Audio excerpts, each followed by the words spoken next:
Hello friends, hope you are all okay. You're all enjoying your life. You're enjoying my videos and you're also enjoying practicing ultrasound. Welcome back to ultrasound teaching videos with Dr. Arshad Nadeem Awan. And as you know, these days I'm discussing about the gynecology and especially uterine normal and abnormal appearances and certain pathologies. Today my topic of discussion is leiomyoma, which is commonly referred as uterine fibroid. This is a very common pathology and quite often you come across with uterine fibroid. Uterine fibroids happens to be single, multiple. It happens to be small in size, large in size. Their sizes are variable. Sometimes you will see calcific foci in it, or sometimes you will see calcified wall. So multiple patterns would be there. So far its histology is concerned, it's made up of smooth muscles and fibrous tissues. Uterine fibroid happens to be either symptomatic or non-symptomatic. If non-symptomatic, patient will not be even aware of that. Incidentally, when you are scanning, you will find out there are fibroids. But in symptomatic patient, it will give rise to increased uterine bleeding, irrespective of their period time, maybe dysfunctional uterine bleeding. There will be pressure symptoms, pressurizing on the urinary bladder. Pressure would be on the bowel, so bowel and uterine and the urinary bladder dysfunction would be there, and patient will feel some fullness and some solid mass in the pelvis region. So these are all the symptoms which the patient will complain about, and on the basis of that, general physician or gynecologist will advise the ultrasound scan. It is very common in black. More than 80% you will see black women with multiple fibroids, and although it is not very common in the white, but still you will come across in white women, and that will count between 16 to 70%. There are certain reasons, causative factors. What are these causative factors? Let's start watching this next slide, and I have discussed about the causative factors. On the consecutive slides, there are the locations of the fibroids, where on the ultrasonography, where you can find all these fibroids. Beside this, at the end, I have also discussed about the leiomyosarcoma, which is a cancerous form, how we can differentiate. Although on the ultrasonography, it is quite impossible to differentiate between leiomyoma or leiomyosarcoma, or in short you can call it as a cancerous fibroid. But to some extent, some of the points which I have tried to clarify on that, and at the end slightly I will discuss about the treatment as well. So keep watching this video. Let's start looking for the causative factors of the uterine fibroid.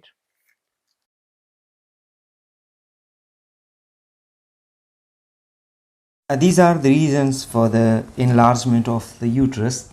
On the top, it is listed normal variant. Because of some variation, anatomical variation, uterus may be enlarged, which should not be considered as pathological. So therefore, you must be very careful while you are differentiating between the normal variant and the pathological processes. In case of fibroids, uterus will also looks enlarged if these fibroids are enlarged enough to distend or enlarge the uterus. Adenomyosis is a condition in which the uterus will appear bulky and it will look enlarged. Any of the obstruction within the uterine cavity will ultimately result in enlarged uterus. In case of malignancy, the parenchyma of the uterus will get distorted, and you will see that the uterus will be enlarged or bulky. In endometrial cancer, there is possibility of enlarged uterus, so therefore you must carefully examine the endometrium while you are scanning. In case of uterine sarcoma, it's a soft tissue malignancy of the uterus. In that case, uterus will also be enlarged. And in cervical cancer, there is possibility of enlarged uterus. It's all depend upon the size of the tumor. It all depends upon the level and the degree of the involvement of the uterine myometrium.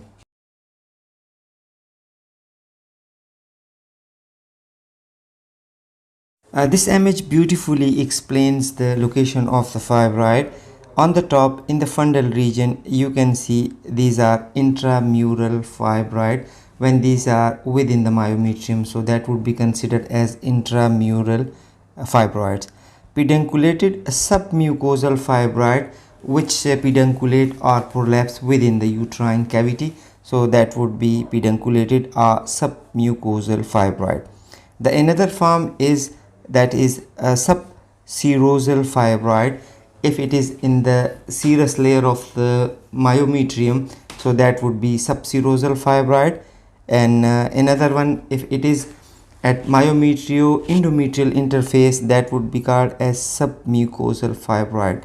And the one fibroid which is left, if it protrude out from the myometrium and attached with a stalk with the myometrial wall, that will be called as a pedunculated fibroid. So these are all the locations of the fibroid, but yet you have to look for whether this involves the fundal region. If it is with a fundal, mention that this is fundal intramural fibroid or subserosal fibroid or pedunculated fibroid. Or if it is with the body of the uterus, so explain that this submucous fibroid is in the body of the uterus, or there is likely possibility of the involvement of the cervical part. So if it is in the cervix area, if it is intramural, so mention that intramural cervical fibroid or pedunculated cervical fibroid or subserosal cervical fibroid. So beside the location, you have to mention the exact location of the fibroid as well, and give the location of the anatomical part as well. So this picture explains very beautifully the locations of the fibroids. On the ultrasound images, leiomyoma or fibroids may appear hypoequic, or sometime it will be heterogeneous solid mass, occasionally hyperequic. Most of the time you will see these fibroids or leiomyomas happens to be hypoequic if these are small in size. If large enough, so it will give rise to heterogeneous shape. It may appear in a round form or oval shape as well.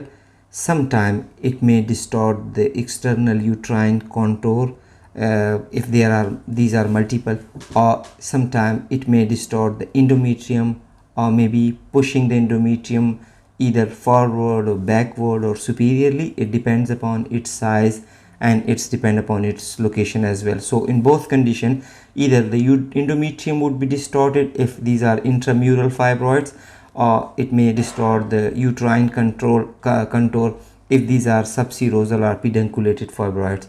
Attenuations or shadowing may also be there in case of any cystic degeneration or calcific foci within it. Calcification you may see in chronic cystic conditions, but usually if calcifications are there, these are benign leiomyomas. So very rarely you will come across leiomyosarcoma if there is calcification. So far the cystic areas are concerned, these are all the degenerative changes, these are maybe necrotic changes, or sometime because of bleed these cystic areas may appear. But in case of bleeding, the patient will give rise to symptoms of severe pain and distress and abnormal bleeding. On this ultrasound image, this is transvaginal scan. On the transvaginal scan, uterus is clearly visible, but in its posterior wall, the white arrow is indicating a well-defined hypoequic nodule. As I mentioned that if the fibroids are small in size, it usually appear as hypoequic. This hypoequic nodule is well defined, but this is subserosal fibroid and it is involving the body of the uterus and it is in the posterior wall. So three of the things you have to mention. You have to mention the site. So the site is body of the uterus. The location of the fibroid is subserosal. The size of the fibroid is small in size, and the patient is been through transvaginal scan. So these information you have to put on your report. Beside this, you mention that this is hypoequic fibroid. So this is a classical example of subserosal hypoequic small size fibroid involving body of the uterus. Here on this image again it is transvaginal scan. On the transvaginal scan, uterus is clearly visible. You can see endometrial thickening as well. Both side bilateral myometriums are evenly even, and there is no distortion at all. But so far the cervical area is concerned, the area where the cervix and the lower part of the uterus combines, at that interface there is a fibroid, but this fibroid is intramural fibroid. This fibroid is enlarged in size. As I mentioned earlier, if the fibroids are enlarged in size, it will appear heterogeneous. So this is enlarged fibroid, this is heterogeneous. Beside this, margins of the fibroids are smooth. Third thing, location is intramural. Site of the fibroid is you can see in the cervical, upper cervical or lower uterine body junction. You can mention that thing. Transvaginal scan, heterogeneous fibroid involving cervical, upper cervical and lower uterine body. Heterogeneous fibroid, mention the size, give its measurement. Also mention there is no intramural calcification, or there is no cystic degenerative changes seen in this fibroid. Have a look to this transvaginal scan. Here on this transvaginal scan, fibroid is clearly visible, uterus is clearly visible, endometrium is clearly visible. As I mentioned in the previous images, that there is a place that is interface, endometrio-myometrial interface, just adjacent to this place. If there is fibroid, this would be considered as submucosal fibroid.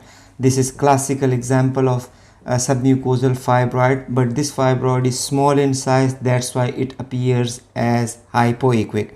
The second thing is it's not distorting endometrium because of its size. If this size would have enlarged, it might have distorted the endometrium, but in that case this is small fibroid, submucosal fibroid, without distorting any uterine cavity, without distorting any anatomical structure of the uterus. So this is what submucosal fibroid. So mention on your report a well-defined round hypoequic fibroid or lesion can be seen at the interface, myometrio-endometrial interface, more towards the endometrial cavity, and this is likely presentation of submucosal fibroid. There is no calcification seen in it, and there is no distortion of the endometrial cavity seen. On this ultrasound image, this is transabdominal scan. On this transabdominal scan, this U is denoting the uterus and the fundal part of the uterus, while afterward you can see it is marked as FF mean fibroid. So this is a large fibroid which is attached with the uterine cervical part. So this is typical pedunculated subserosal fibroid. So you have to look for the internal structure of the fibroid. It appears heterogeneous.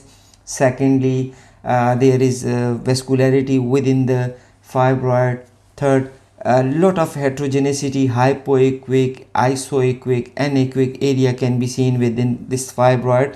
So again, search through the transvaginal scan whether there is some intracystic areas or there is any other abnormalities, because if there is a Doppler vascularity, so it may give rise to certain suspicious of malignancy. So be careful for that all the time. This fibroid is pedunculated fibroid. Most of the time it is missed because of the fact, like, you always concentrate on the uterus. As you know, the uterus will appear okay, everything would be clearly visible, and you would not get your head around that this mass is, sometime you might miss it because of high BMI or because of like intra-abdominal gases. It might not be visible to you, but if you concentrate on, so there will be fibroid evidence, and which will be attached with the with the uterus with the help of small stalk. So try to find out that, figure it out, do not miss that, and this type of a fibroid is called as pedunculated subserosal fibroid. On this transvaginal scan, you can see uterus is visible, endometrium to some extent, you can see the endometrium as well. There is dense calcification which is obscuring the rest of the area underneath it. So this is globular calcified fibroid. Globular calcified fibroid means when there is dystrophic calcification, so within the body all the calcium will start coming towards the dead tissues and will start accumulating in there, giving rise to a calcified foci. So as this entire fibroid is calcified, so therefore it is termed as globular calcified fibroid, because the entire part of the fibroid is calcified. This usually happens when the fibroid is small in size. Usually in the small fibroid or entire fibroid get calcified, and it will show up as this picture is showing you. It will obscure underlying area. Many a time clinician just take the measurement of this calcification and they put this on their report that calcific foci are seen within the uterine myometrium, but in fact these are not calcific foci, these are actually calcified fibroids. So you have to figure it out. In that case, if you take the pelvic x-ray of this patient, in the pelvic region you will see a round well-defined ball which will be calcified fibroid. So for the further confirmation, the only next modality would be x-ray pelvis.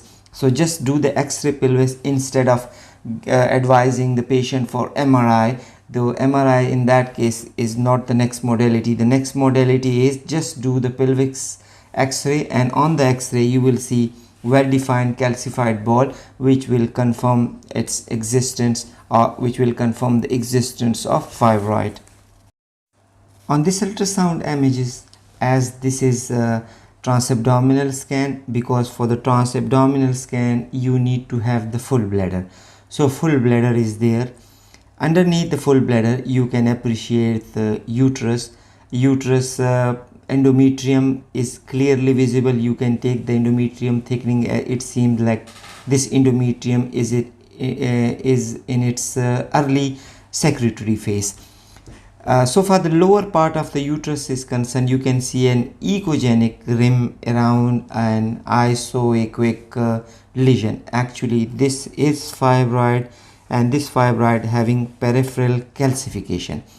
Like you have seen the example of two calcifications. One is globular calcification. In that case the entire fibroid will be calcified, while in that case this is peripheral calcification. Only a rim of calcification can be seen in the outer wall of the fibroid, and that would be called as a peripheral calcified wall. So make sure whether it is globular calcification or it is peripheral rim of the calcification in the uterus, in the fibroid. This fibroid give the location and give its measurement. Beside they give its ultrasonic features, whether it is hypoechoic or isoechoic, mark whether there is internal cystic degenerative changes or not. And this is an example of intramural fibroid, and this is peripherally calcified wall fibroid. On this transvaginal scan you can appreciate a well-defined echogenic fibroid. As you have already seen hypoechoic fibroid, if these fibroids are small in size, if these are large in size, it will appear heterogeneous. It may appear echogenic as well. So this is a classic example of the echogenic fibroid, and again this is a intramural fibroid within the myometrium, well defined, round in shape, echogenic fibroid, not distorting the uterine parenchyma, not distorting the endometrial parenchyma. It is within the posterior wall, more towards the fundal part, not towards the lower uterine body.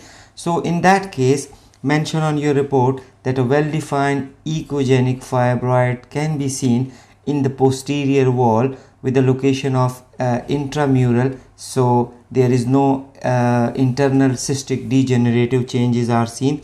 There is no distortion of the uterine body.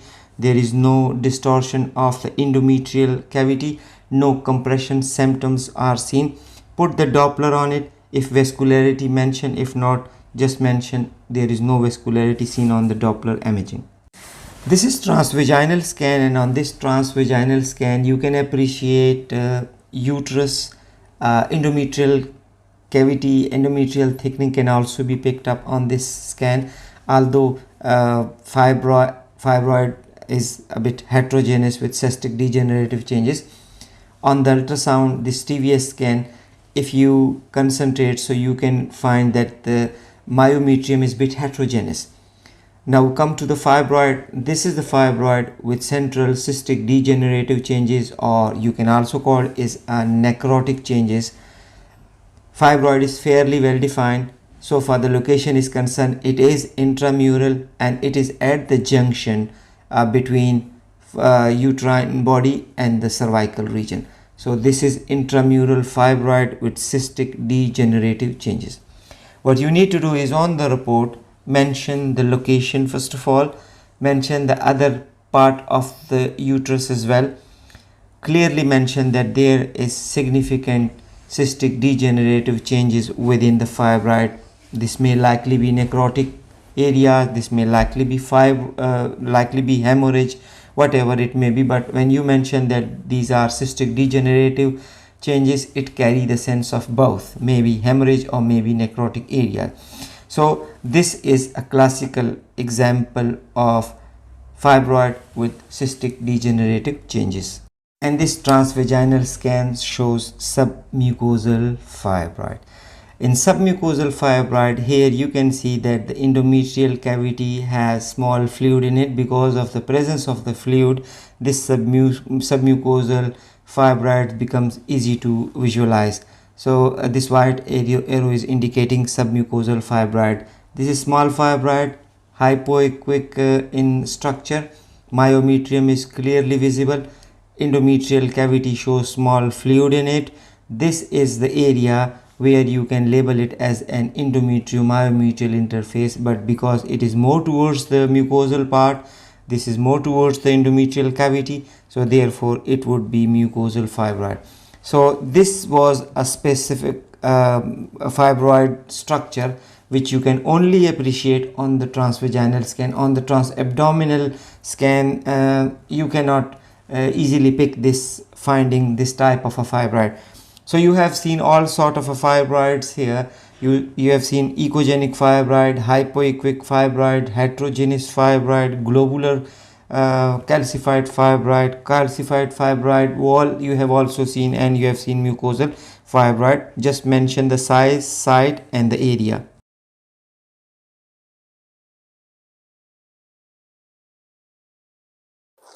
Leiomyosarcoma. Leiomyosarcoma is a very uncommon. It's not as common as you will come across with leiomyomas, because leiomyomas are common, can be seen in black women, in white women, in all races.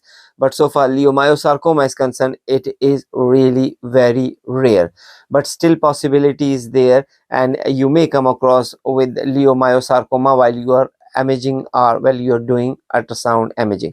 Here is an example of a leiomyosarcoma, or in other simple word you can say it, fibroid with cancerous changes. It's worth mentioning here, it is very difficult to distinguish between the leiomyoma and the leiomyosarcoma on the ultrasound imaging, because it does not favor to differentiate both. But there are still certain characteristics on the basis of this. You can suspect there may be some malignant neoplastic activities. What are these features? The fibroid would be enlarged. This enlargement give rise to suspicion that there may be, or there likely be, malignant potential. The second thing is heterogeneity. If the fibroid is too much heterogeneous, there are multiple hypoechoic, isoechoic, anechoic areas, so this give rise to suspicion that there may be some malignant potential. and the third one, which is vascular Doppler.